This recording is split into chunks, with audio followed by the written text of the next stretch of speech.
なんだろう。いただきます。はい、どうぞ。こういうところあまり食べないでしょ。おお、何これ。虫もいて。どうですか？なんか面白い食感だねこれ。ご飯ついたやつ。ああ、確かにご飯のあれ味っていうかする。でもご飯のつぶつぶではないね。ない。なんか一回すりつぶして、で固めたっていうような感じだから。ああ。でも食べてたらやっぱりご飯の味がする。食べ方はね、混ぜるんですよ。あ、もう全部混ぜちゃうの。そう、まあ適当に混ぜる。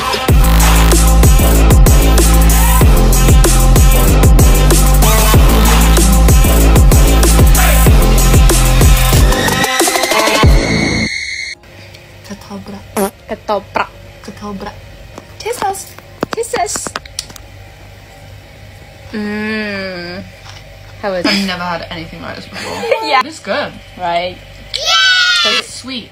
Supporter timnas China ketagihan, pertama kali ke Indonesia, bikin nagih makan ketoprak khas Jakarta, jelang kualifikasi Piala Dunia. Jakarta sore itu terasa ramai luar biasa. Stadion utama Gelora Bung Karno SUGBK sudah mulai dipenuhi warna merah. Bukan hanya dari supporter timnas Indonesia, tapi juga dari para pendukung timnas China yang datang langsung dari Beijing, Shanghai, Guangzhou, dan kota-kota besar lain. Mereka datang bukan cuma untuk menyaksikan laga kualifikasi Piala Dunia, tapi juga untuk merasakan atmosfer sepak bola Asia Tenggara yang katanya selalu menggila. Di antara rombongan supporter China itu, ada seorang pemuda bernama Zhang Wei. Ini adalah kali pertama Zhang Wei ke Indonesia. Usianya 27 tahun, fans berat sepak bola, dan selalu berusaha ikut tur mendukung negaranya ke berbagai negara. Biasanya ia hanya fokus soal pertandingan, tapi kali ini beda. Begitu tiba di Jakarta, Zhang Wei langsung terpesona dengan suasana kota yang ramai, penuh senyum, dan aroma makanan yang menyeruak dari berbagai penjuru. Saya nggak tahu kenapa, tapi begitu keluar hotel, saya langsung mencium aroma yang bikin perut lapar, kata Zhang Wei sambil tertawa pada rekannya, Liu Chen. Mereka menginap di salah satu hotel dekat Senayan, strategis untuk menuju stadion. Tapi Zhang Wei tak mau hanya diam di kamar. Ia ingin mengeksplor. Sore itu, saat jalan kaki menyusuri trotoar Jakarta, mereka melihat gerobak kecil dengan tulisan ketoprak. Awalnya mereka bingung, apa itu ketoprak? Mereka pikir ini semacam pertunjukan tradisional. Tapi begitu mendekat, mereka melihat pria parubaya sedang meracik sepiring makanan dengan tangan cekatan. Ada lontong, bihun, tauge, tahu goreng, timun, kerupuk, dan bumbu kacang yang disiram melimpah. Aromanya menggoda. Zhang Wei memutuskan mencoba 2 porsi, Pak, katanya sambil mengangkat 2 jari, mencampur bahasa Inggris dan bahasa isyarat karena belum bisa bahasa Indonesia. Si penjual tersenyum ramah, langsung membuatkan 2 porsi ketoprak. Saat suapan pertama masuk ke mulut, mata Zhang Wei membelalak. Manis, gurih, sedikit pedas, tekstur kacangnya kasar tapi lembut, lontongnya empuk, tahu gorengnya renyah luar lembut dalam, dan kerupuknya, menambah sensasi kriuk yang tak terduga. Liu Chen, ini enak sekali, katanya setengah berteriak. Liu Chen yang awalnya ragu ikut mencicipi, dan akhirnya mereka berdua hanya bisa saling pandang dengan ekspresi puas. Tak butuh waktu lama, kedua piring itu ludes.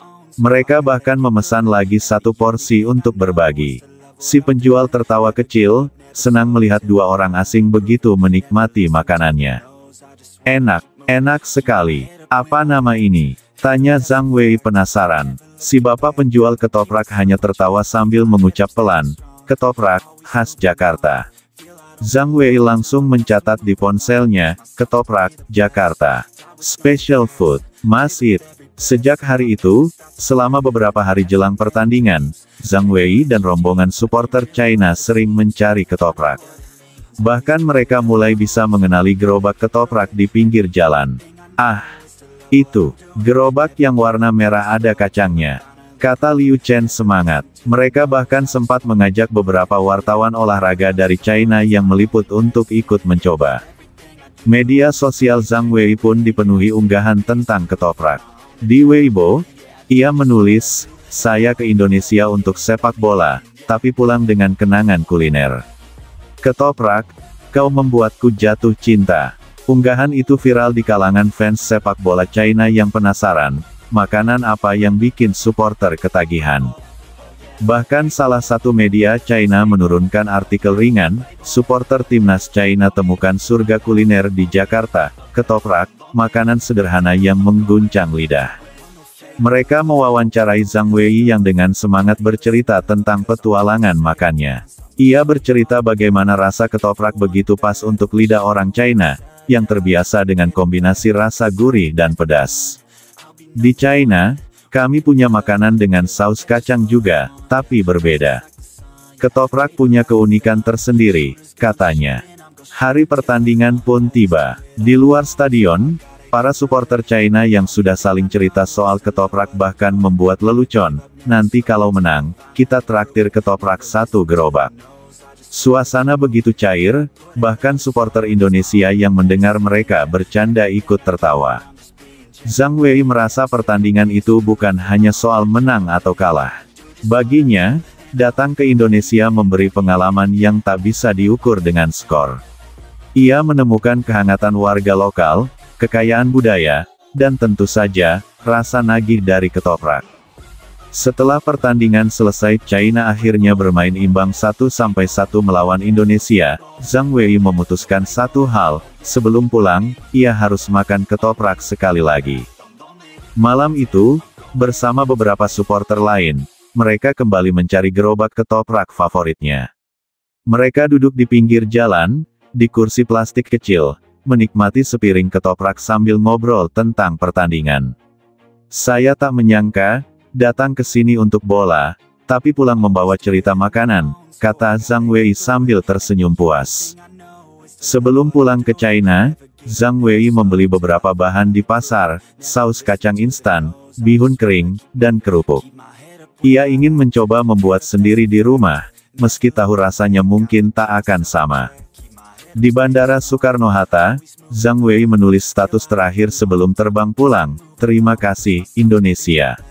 Terima kasih, Jakarta. Terima kasih, ketoprak. Aku pasti akan kembali." Dan begitulah, satu pengalaman sepak bola berubah menjadi kenangan tak terlupakan, bukan hanya di lapangan, tapi juga di lidah dan hati.